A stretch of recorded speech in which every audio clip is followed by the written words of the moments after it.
Varicose veins कुछ swollen और twisted veins होती हैं जो नीली या बैंगनी दिखती हैं। ये आमतौर पर पैरों पर दिखाई देती हैं।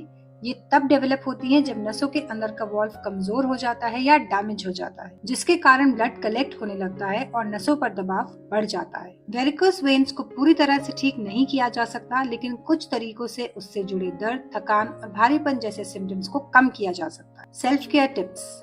शुरुआत में अक्सर लाइफस्टाइल चेंज और सेल्फ केयर पर ध्यान देने को कहा जाता है, जैसे कि कंप्रेशन स्टॉकिंग्स पहने।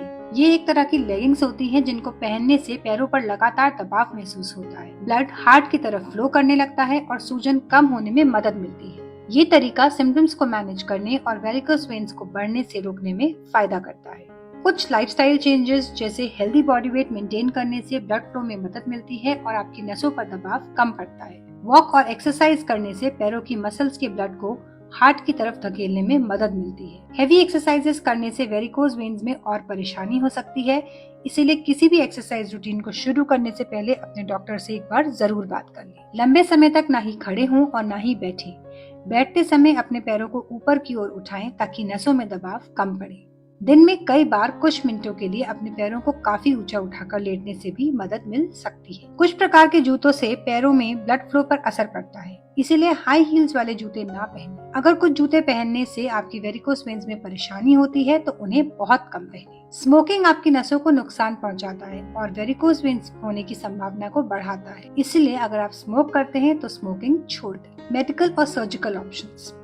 ज्यादा सीवियर मामलों में या जब सेल्फ केयर मेथड्स काम ना आए तो फिर मेडिकल इंटरवेंशंस पे सोचा जा सकता है। स्क्लेरोथेरेपी। इस प्रोसीजर में अफेक्टेड नसों में एक सॉल्यूशन इंजेक्ट किया जाता है जिससे वह बंद हो जाती है। समय के साथ ये नसें दिखनी बंद हो जाती हैं क्योंकि खून हेल्दी वेन से होकर फ्लो करने लगता है। स्क्लेरोथेरेपी स्मॉल वेरिकोज वेन्स और स्पाइडर वेन्स के लिए काफी प्रभावी तरीका होता है। Endovenous ablation therapy.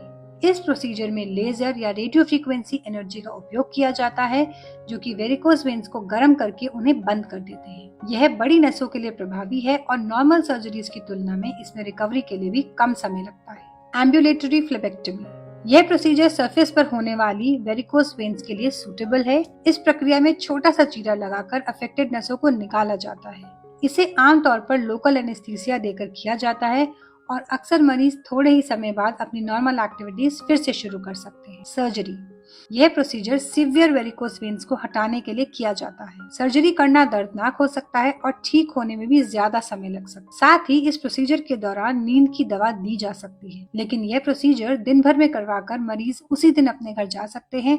रात को हॉस्पिटल में रहने की जरूरत नहीं पड़ती। यह जानना बहुत जरूरी है कि ये सभी ट्रीटमेंट मौजूदा वेरिकोज वेन्स के लक्षणों में आराम तो पहुंचा सकते हैं, लेकिन नई नसों को डेवलप होने में नहीं रोक सकते। वेरिकोज वेन्स के लिए कई ट्रीटमेंट ऑप्शंस अवेलेबल हैं, जो कि सेल्फ केयर मेजर्स से लेकर मेडिकल या सर्जरी ऑप्शंस तक है। लेकिन जरूरी है कि अपने डॉक्टर से इस बारे में पूरी सलाह करके ही कोई ट्रीटमेंट ऑप्शन का चुनाव करें। हमें उम्मीद है कि ये वीडियो आपके लिए फायदेमंद रहा होगा। कृपया हमारे वीडियो को लाइक करें और हमारे चैनल को सब्सक्राइब करें।